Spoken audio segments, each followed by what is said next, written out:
Connect something now. Everybody read. 1, 2. Jesus is speaking like a businessman now. Ready? What shall it profit a man? Hold on. He's talking profit here now. What shall it profit a man if he does what?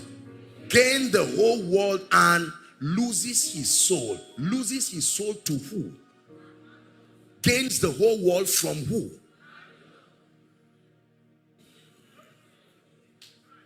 I will show you that there is a transaction that this woman does that you don't pay with money. You pay with your soul. When Satan came up the mountain and met Jesus, he said, bow to me. Let me save you the rigor of going through these mountains one by one. All the kings there, I put them. Bow to me and I will give you everything. He said, for it was given to me. What shall it profit a man? So there is a technology in the spirit. Watch this. Babylon has a system of increasing men. But you can know whether a man is increasing from the economy of Babylon or the kingdom's economy by one litmus test. Watch his soul. If your soul dies as your wealth grows, there is a fraternity. Because Babylon has an assignment to extract away your soul in exchange for things. Please hear what I'm teaching you tonight. Are we together? You were a prayer warrior before the business came. But the business came and was so constructed in a way that you can't pray again. So your prayer life is going down, but your wealth is increasing. An exchange has happened in the realm of the spirit. 3 John. 3 John 1 is just one. 3 John 1. Let's go to verse 2. 3 John.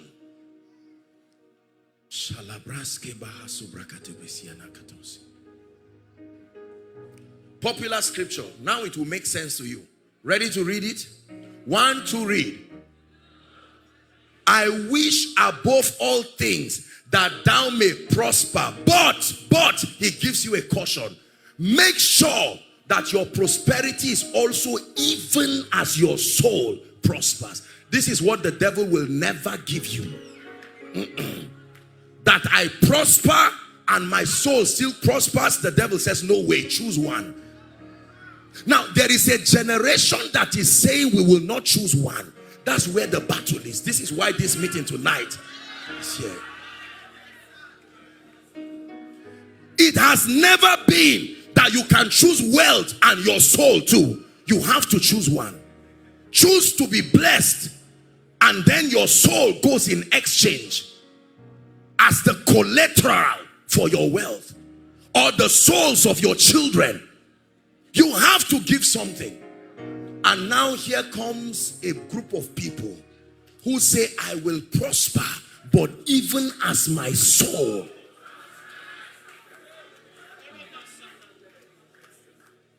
Let's sit down. That's why I told you this is not a wealth seminar. This is more than a wealth seminar. This is prophecy. I'm showing you the prophetic dimension of these things. I know your grandfather was rich, but at the exchange of what? Are we together? That he will not hear the sound of the name of Jesus in the corridors of his house. And you come as a very zealous graduate. I love Jesus, but I want to prosper. And Babylon says, no. We control this economy. Based on what? I will rise to become a manager and will not sleep with anybody on the way. They say, no, it's not done that way. I will get a job, but I will not bribe with 200,000 in advance. They say, who do you think you are? In Nigeria? So the real commodity is not real estate. It is your soul and the world. There are people who don't collect money. They don't need it. There are realms where you only pay with your soul. The receipt writes, paid with your soul.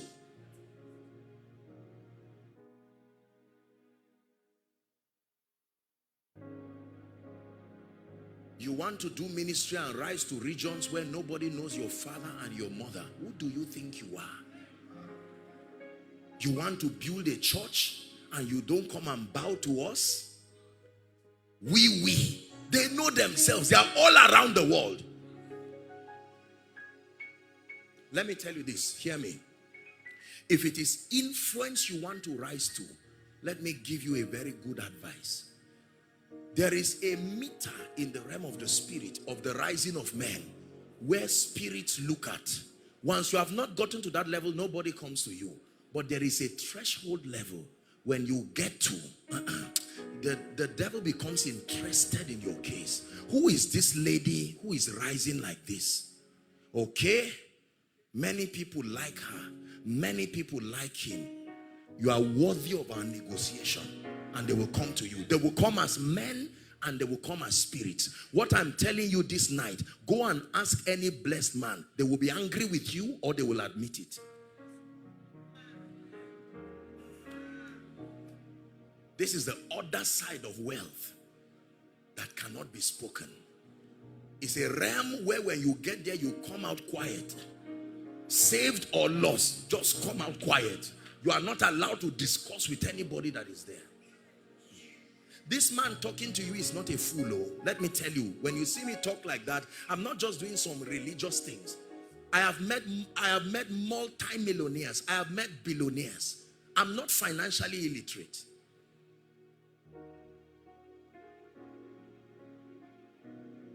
I'm about to share with you my testimony. It is true that no man can rise unassisted. It is true that there are realms that are within the power and the will of men to stretch to. But there are dimensions that is not given to men in this earth to rise beyond.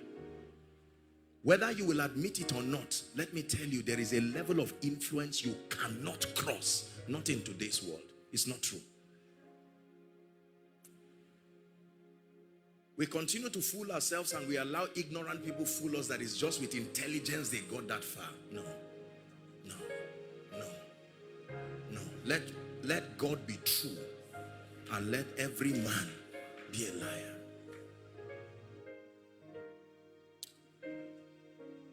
In 2007, until then, I had not taken the issue of finance seriously.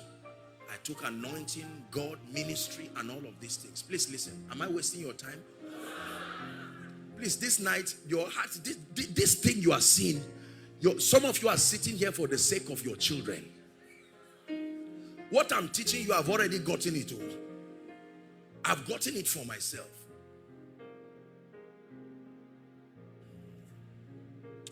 And then I had a vision.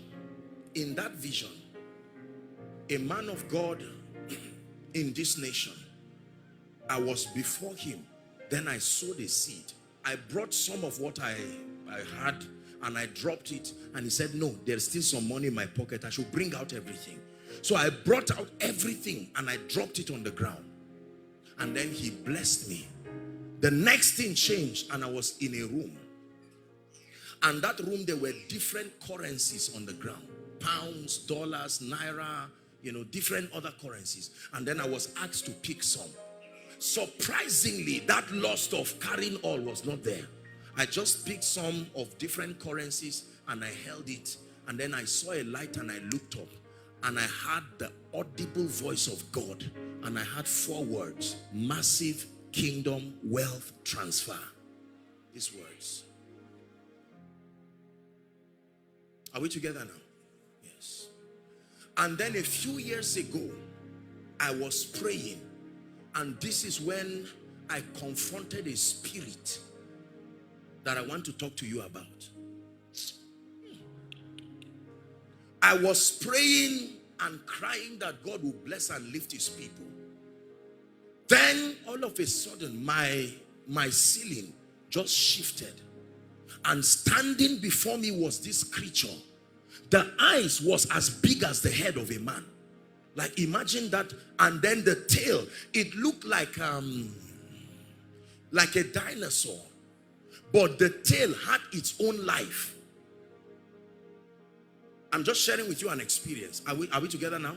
And it was looking at me with fierce anger, red eyes.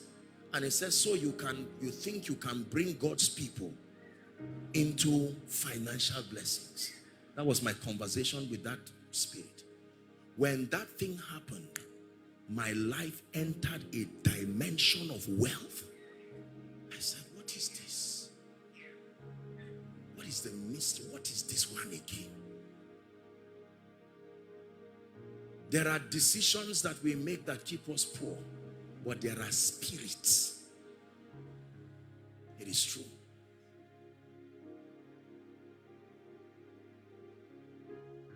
Are we together? This is what he's looking for. Your soul. Not your money. Not your bank account.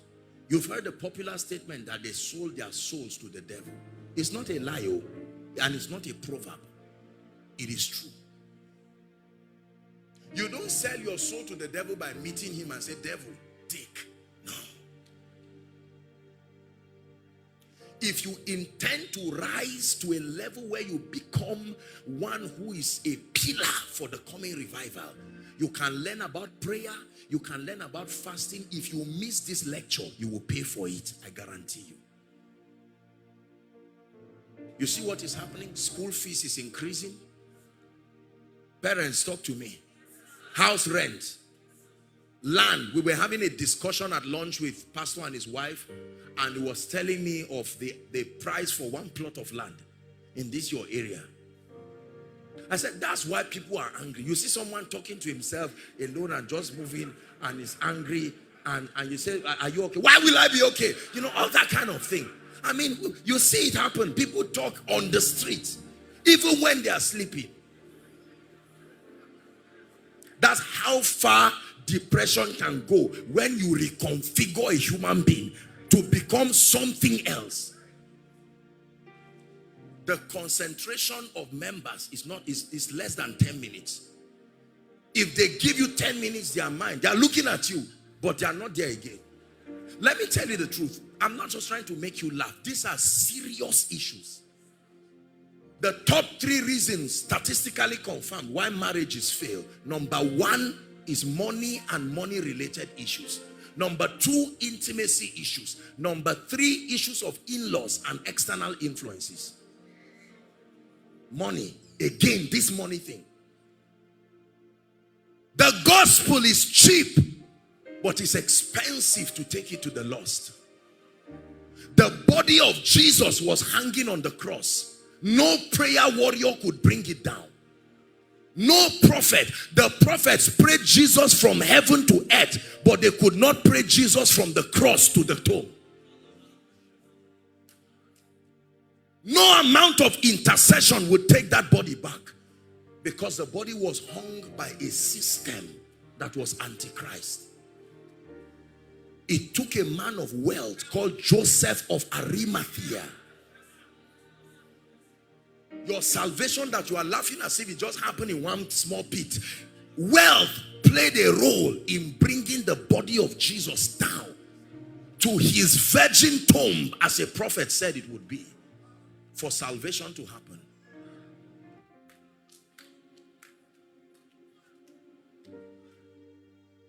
Are we together now? There are many people who have books that have been inspired by the Spirit that can change nations, and had visions, and the Lord told them, make sure these books get to the ends of the earth. But the book has not gone beyond their community for one singular reason: not revelation, not lack of prayer, resources. We have many people in the music ministry here. They will tell you the challenges that they face, that you have to stand for truth. It's a difficult thing. If you don't have anybody you are taking care of, this message will not make sense to you. The average person in Nigeria has at least 3 or 4 people depending on your obedience to God's principles to eat. Some of them are our parents. Where will I start teaching my father mystery of this and wealth and will he learn?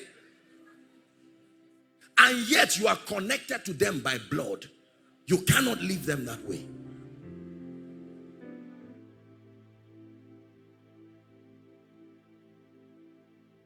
It's difficult to send our children to schools that subscribe to the value systems of the kingdom. And because of money, we will send our children to places that are devilish. The person teaching them does not have, you leave your children well cultured. They return back like cultists. Because they were under the, and because you are busy looking for money. When they come back, you are asleep. By the time they are ready to go to school, you are out already. That happens for 10 years. So the devil makes sure anything that represents light, the eyes of your child will not see it. And the tool is money. So the only mentors they have are people who do not represent the value system of the kingdom. There is a serious time bomb that we are programming and laughing at. And if we do not arise, a generation will come. This is why our teenagers hate God. The devil carefully grew with them. And right now their obsession is something else, not God. You off your television, he will switch it with his phone and continue watching what he's watching. You talk to him and he say, no, my rich uncle said this. And you stand there. How do you defend that statement? Remember, you are broke. Remember, you are poor.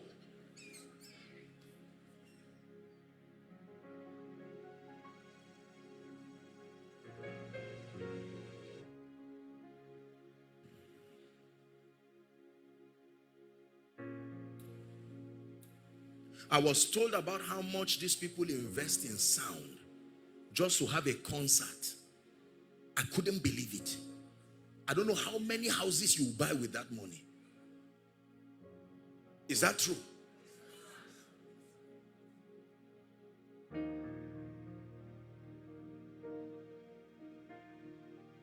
If somebody comes to marry your daughter and tells you he's a child of God, he's born again, Jesus is Lord, he has been taught and mentored. As honest as you are, you hate to do it, but you have to ask him, so young man, how are you going to take care of my daughter? If he tells you, don't worry, is it not God we are talking about here? Do you know how many people have married outside God's will because of money? They knew that this brother is the will of God. But they said, you know how life is. This is not my fault. They even explained to him and said, we know we are supposed to be together. But the reality is, I can't, you didn't try for me, so I have to just get another person. And on the wedding day, she's smiling. Will you take this person? Yes, I do. She knows she's in trouble. But the family is depending on that as a breakthrough.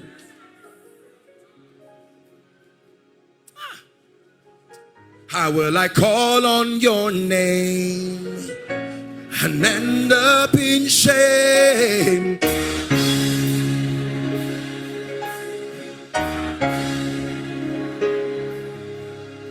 How will I bow down before you and then bow down before a man? Hey.